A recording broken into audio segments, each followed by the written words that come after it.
नमस्कार दोस्तों, आज हम सीखेंगे 11वीं कक्षा की अकाउंट्स का फर्स्ट चैप्टर। तो इस चैप्टर में हम सीखेंगे कि अकाउंट्स क्या होती है, हम अकाउंट्स क्यों बनाते हैं और अकाउंट्स बनाते समय हमें क्या क्या चीज़ें ध्यान में रखनी चाहिए। तो सबसे पहले हम अकाउंट्स क्या होती है, देखिए इसमें ज़्यादा मुझे कुछ बताने की ज़रूरत नहीं है, आप पहले से जानते हैं।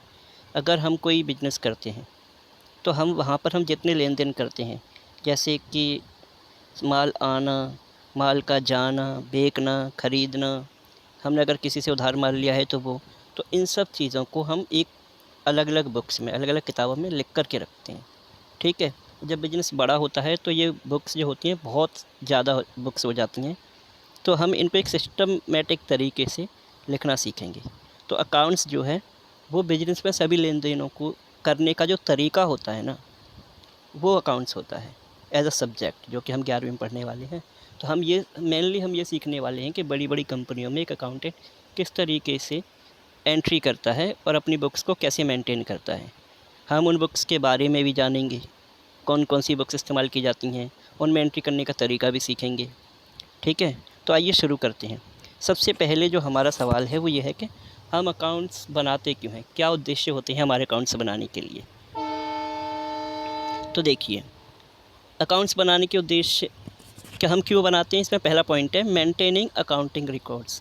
जब आप कोई भी बिजनेस में ट्रांजैक्शन करते हो, ठीक है, तो उसको लिख कर रखना बहुत ज़रूरी होता है, नहीं तो आप भूल जाओगे। ठीक है। आपको वक्त पर जो चीज़ें करनी हैं वो याद नहीं रहेंगी।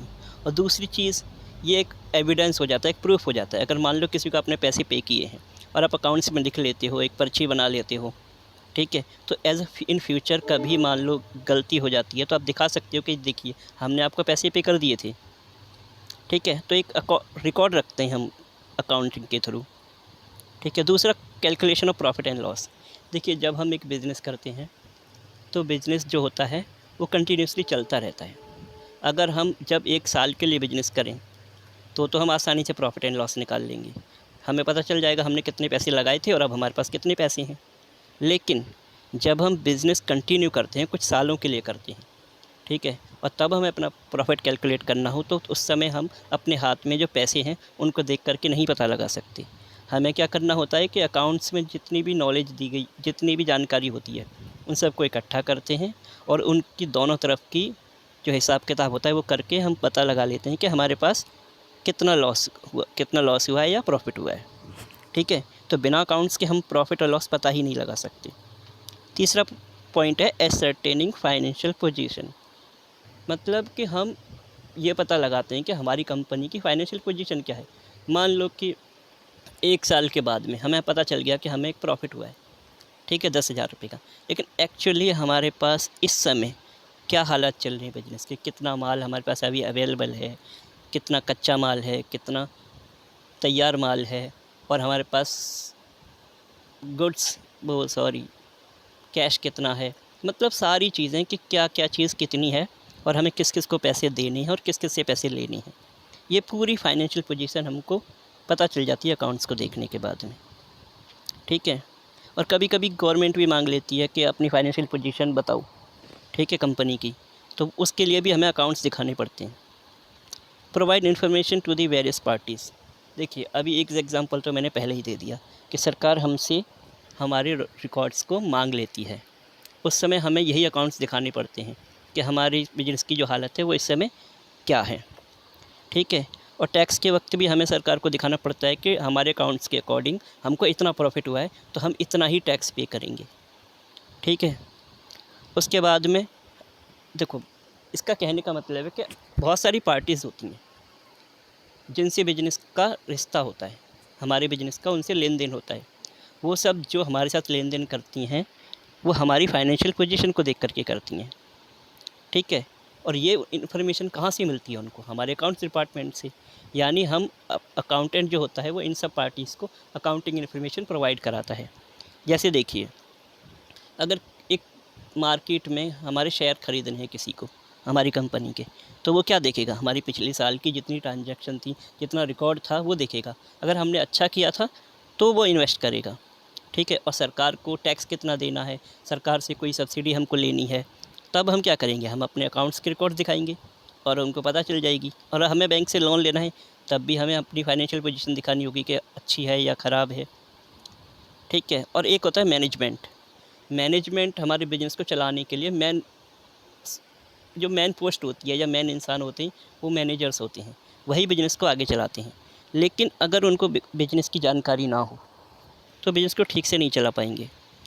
तो इस तरीके से जो इन्फॉर्मेशन वो अकाउंटेंसी इन सभी पार्टीज़ को, सरकार को, मैनेजमेंट को, क्रेडिटर्स को, मतलब लेनदारों को, देनदारों को, और जो इन्वेस्टर्स होते हैं यानी जो हमारे पैसा लगाने वाले निवेशक होते हैं, उनको जानकारी प्रोवाइड कराते हैं, ठीक है।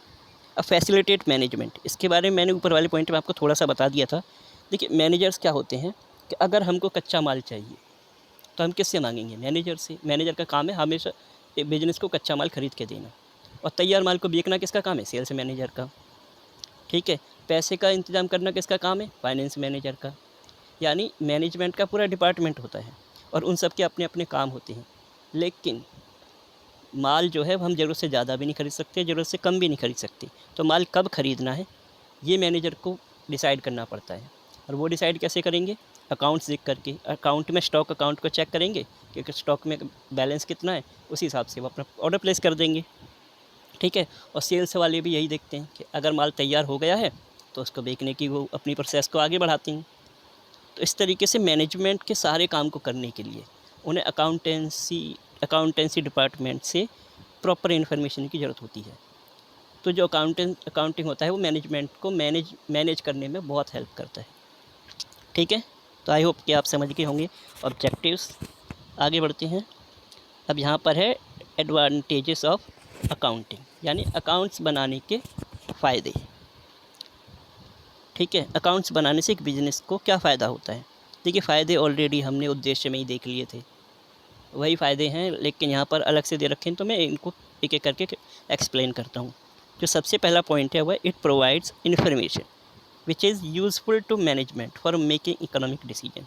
देखिए अभी बताया था कि अकाउंटिंग से मैनेजमेंट को सारी इन्फॉर्मेशन मिल जाती है और फिर वो अपने आगे के जो डिसीजन होते हैं वो अच्छे तरीके से ले पाते हैं, ठीक है। It helps owners to compare one year's result with those of other years to know the factors which leads to changes. देखिए ऑनर मतलब मालिक। अकाउंट से होता है वो मालिक को इन्फॉर्मेशन प्रोवाइड कराता है जिससे वो क्या कर पाए कि अपने जो पिछले साल की परफॉर्मेंस थी और जो इस साल की परफॉर्मेंस है उनको कंपेयर कर पाए कि क्या बिजनेस ने पिछले साल अच्छा किया था या इस साल अच्छा किया है। और अगर पिछले साल अच्छा किया था, इस साल अच्छा नहीं गया है, तो हमें क्या चेंजेस करने पड़ेंगे, ठीक है। तीसरा पॉइंट है it provides information about the financial position of the business by means of the balance sheet which shows assets on the one side and capital and liabilities on the other side। देखिए accounting जो है वो एक business की financial position को बताता है। मैं आपको शॉर्ट में बताता हूँ कि हमें बिल्कुल लास्ट में, साल के लास्ट में एक अकाउंट बनाना पड़ता है जिसको हम बैलेंस शीट कहते हैं, ठीक है। उसमें एक तरफ हम अपनी लाइबिलिटीज़ यानी उधार लिखते हैं, जितने भी हमको उधार मिला है। अभी शॉर्ट में इतना ही सब बताता हूँ, ठीक है। दूसरी तरफ असेट्स यानी कि हमारे पास कितनी संपत्तियाँ हैं, कितना सामान है जो हमारा खुद का है और कितना उधार हमको देना है। अगर हमारी जो संपत्तियाँ हैं वो ज़्यादा हैं और उधार कम है तो इसका मतलब हमें प्रॉफिट हुआ है। और अगर उधार ज़्यादा है और हमारी संपत्तियाँ हैं जो एसेट्स हैं वो कम है तो इसका मतलब हमको लॉस हुआ है। और इसी तरीके से प्रॉपर पोजीशन जो होती है कि हमारी कंपनी का एग्जैक्ट पैसा कितना लगा हुआ है, ठीक है, और हमें कितने पैसे की ज़रूरत है, हमारे बिजनेस ने अच्छा किया है या नहीं, या हमें प्रॉफिट हुआ है या लॉस हुआ है। ये जो फाइनेंशियल पोजीशन होती है ये हमको अकाउंट्स बताता है इन बैलेंस शीट, ठीक है। तो फोर्थ जो पॉइंट है वो है it helps in keeping systematic and complete record of business transaction in the books of accounting according to the specified principles and rules which is accepted by the court as evidence. देखिए अगर हमारा कहीं पर भी कोई legal वो हो जाता है, कोई प्रॉब्लम हो जाती है हमको, लीगल प्रॉब्लम, ठीक है, या फिर सरकार को टैक्स भरना है, ठीक है, तो यहाँ पर हमको क्या करना पड़ता है, किसी भी लीगल प्रॉब्लम में एविडेंस देने पड़ते हैं। वहाँ पर एविडेंस ही मांगे जाते हैं, कही गई बातों का, सुनी गई बातों का कोई भरोसा नहीं होता। तो जो अकाउंटेंसी होती है वो हमको इस तरीके का एक तो हमारा कहने का मतलब ये है कि जब भी हमें कोई कोर्ट प्रॉब्लम होगी या कि लीगल प्रॉब्लम आएगी, वहाँ पर हम अपने अकाउंट्स में जो हमने रिकॉर्ड बनाए हैं उनको एक प्रूफ की तरह दिखा सकते हैं। ठीक है, क्योंकि इसमें ज़्यादातर बार दोनों तरफ के पार्टीज़ के साइन और स्टैम्प वगैरह ली जाती है। ठीक है, तो फिफ्थ है, it helps a firm in assessment of its correct tax liability such as income tax, goods service tax etcetera. देखिए, ये मैंने ऑलरेडी बता दिया था कि टैक्स में हमें कितना टैक्स भरना है। हमें गवर्नमेंट के सामने, देखिए, इनकम कम होगी तो हम ज़्यादा टैक्स नहीं दे सकते और ज़्यादा होगी तो कम नहीं दे सकते। हमें उतना ही देना चाहिए जितना कि हमारा एक्चुअल इनकम हुई है। लेकिन हम सरकार को कैसे बताएंगे कि हमारी इनकम हुई है? ठीक है, ये तो हमारे पास, हम कैसे बताएंगे? सरकार थोड़ी ना बैठ के दिखती रहती है। हमें अपनी प्रॉपर अकाउंटिंग दिखानी पड़ती है। अकाउंट्स अकाउंट्स में जो हमें प्रॉफिट एंड लॉस हुआ है वो फाइनेंशियल पोजीशन, बैलेंस शीट और प्रॉफिट एंड लॉस अकाउंट दोनों दिखाने पड़ते हैं कि इस तरीके से हमें इतना प्रॉफिट हुआ है और हमारी जो फाइनेंशियल पोजीशन है वो इस तरह की है। तो फिर उसी हिसाब से सरकार हमसे टैक्स लेती है। अगर मान लो कि हमारी कोई छोटी फर्म है तो सरकार हमसे कम टैक्स लेगी। बड़ी फर्म में ज़्यादा प्रॉफिट होता है हमको, तो सरकार ज़्यादा टैक्स लेती है। और इन केस कभी सरकार हमको कुछ सहूलियत, कुछ टैक्स में छूट भी देती है, अगर वो हमारे बिजनेस के टाइप पे डिपेंड करता है। और ये कैसे पता चलेगा हमको? हमारे अकाउंट्स देखकर। अगर हमारे अकाउंट्स अच्छे गए हैं तो हमको, मतलब कि किस टाइप के अकाउंट्स हैं, किस बिजनेस को हम रन कर रहे हैं, उस हिसाब से सरकार हमसे टैक्स लेती है। दूसरा, अगर हमको लॉस हुआ है तो हम टैक्स थोड़े ही भरेंगे, हमें पहले ही लॉस में चले गए और हम सरकार को टैक्स देंगे। तो ऐसे में सरकार हमसे टैक्स नहीं लेती, हमको सिर्फ अपने अकाउंट्स के अंदर लॉस को शो करना पड़ता है और ये हमारी तरफ से एक प्रूफ होता है सरकार के लिए कि हमें लॉस हुआ है। तो छठा है, properly maintain accounts help business entity in determining proper purchase price. देखिए, अब क्या है कि आपका बिज़नेस अच्छा चल नहीं रहा है या बहुत अच्छा चल रहा है, किसी और का बिज़नेस चल नहीं रहा है। ठीक है, आपको उसका बिज़नेस ख़रीदना है या आपको अपना बिज़नेस बेचना है। तो बिज़नेस, तो उस समय क्या कीमत लगाओगे? क्योंकि कुछ चीज़ें तो हमको दिखती हैं, कुछ चीज़ें दिखती नहीं हैं। जैसे कि उधार और जो हमारी डेप्टर्स होते हैं, लेनदार और देनदार, वो हमको दिखते नहीं हैं। ठीक है, तो उस समय हम क्या करेंगे कि अपने अकाउंट्स को दिखाकर अपने बिज़नेस की एक्चुअल कीमत बताएंगे और उस समय उस तरीके से हमको अकाउंट से अपने बिज़नेस की जो सही कीमत है वो पता चलेगी और हम उसने पैसे लेकर के उसको अपना बिज़नेस। तो दोस्तों, अब तक हमने सीखा कि उसके फ़ायदे क्या होते हैं। ये जो 6 हमने अभी बताए वो इसके फ़ायदे हैं। ठीक है, तो अब देखिए, हर चीज़ की पॉजिटिव साइड हो ज़रूरी तो नहीं है, बल्कि होता ही नहीं है। कोई ही दुनिया में ऐसी चीज़ होगी जो परफेक्ट होती है, हर चीज़ में कुछ ना कुछ कमियां होती हैं। तो अब हम अकाउंटेंसी की कमियां सीखेंगे। ठीक है, तो लिमिटेशंस ऑफ अकाउंटिंग, तो इसमें चार हैं जो इसकी कमियां हमको दे रखी हैं। तो जो फर्स्ट ऑफ ऑल वो है, it is historical in nature, it doesn't reflect the current worth of A business. Moreover, the figures given in financial statement ignore the effect of changes in price level. देखिए, इसमें ये कह रखा है कि ये जो अकाउंट्स होते हैं वो हमेशा हिस्टोरिक नेचर के होते हैं, यानी कि जब चीज़ें हो जाती हैं कंप्लीट, हम ठीक उसी समय का होता है कि मान लो कोई ट्रांजैक्शन 2 महीने पुरानी भी हो सकती है, हम 1 साल के लास्ट में कैलकुलेट करते हैं। ठीक है, ये 2 साल, वो 2 महीने, 1 महीने, 5-6 महीने पुरानी भी हो सकती है। ठीक है, तो उसमें क्या होता है कि जो करंट में जो प्राइसेस चल रहे हैं उनसे उसको कंपेयर करना या एक्चुअल पोजीशन को पता करना मुश्किल काम होता है। ठीक है, तो ये पहली इसकी कमी है। दूसरा, it contains only those information which can be expressed in the terms of money.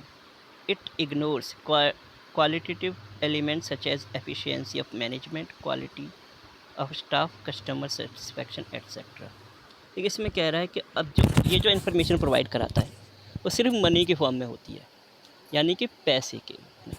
अगर आपने अच्छे पैसे कमाए हैं तो आपका बिजनेस अच्छा है, अच्छे पैसे नहीं कमाए हैं तो अच्छा नहीं है। कोई चीज़ आपने सस्ती ख़रीद ली तो आपके लिए प्रॉफिट है, महंगी ख़रीद ली तो आपके लिए नुकसान है। लेकिन इसमें क्वालिटी और कस्टमर सेटिस्फेक्शन के बारे में पता नहीं चलता। हो सकता है कि कोई बिज़नेस अभी शुरुआत में कम प्रॉफिट कमा करके लोगों का विश्वास हासिल कर रहा हो, कस्टमर गेन कर रहा हो, तो एक तरीके से परफॉर्मेंस बहुत अच्छी जा रही है, लेकिन अकाउंट्स में वो वो जो प्रॉफिट ना ज़्यादा ना होने की वजह से उसकी वो जो परफॉर्मेंस है वो ज़्यादा अच्छी नहीं दिखाई देगी।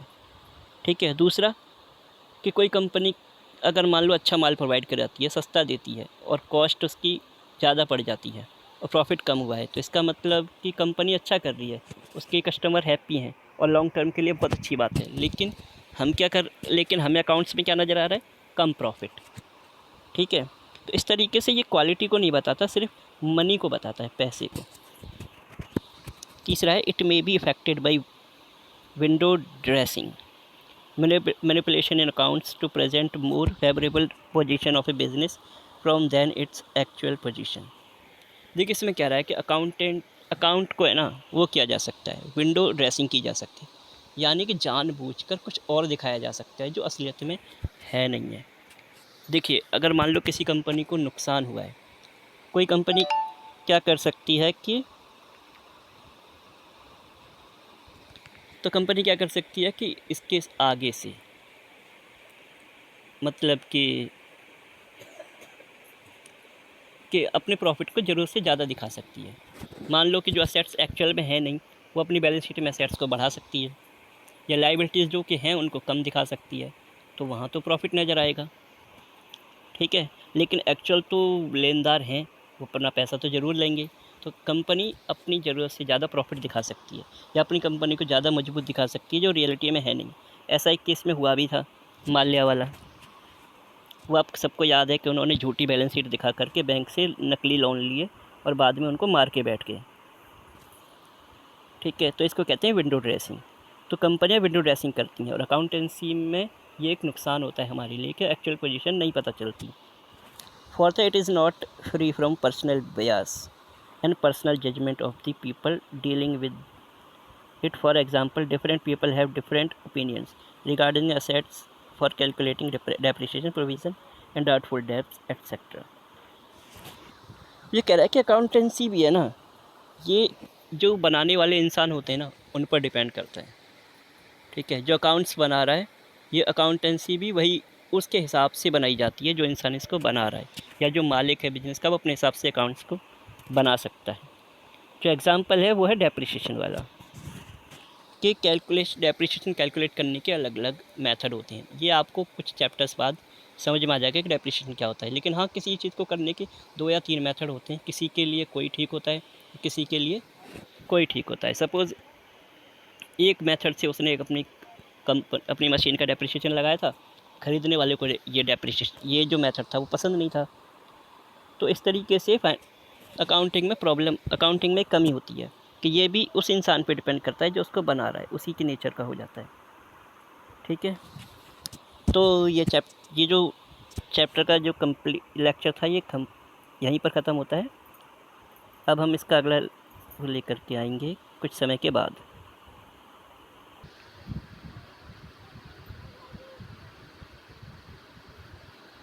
अच्छा।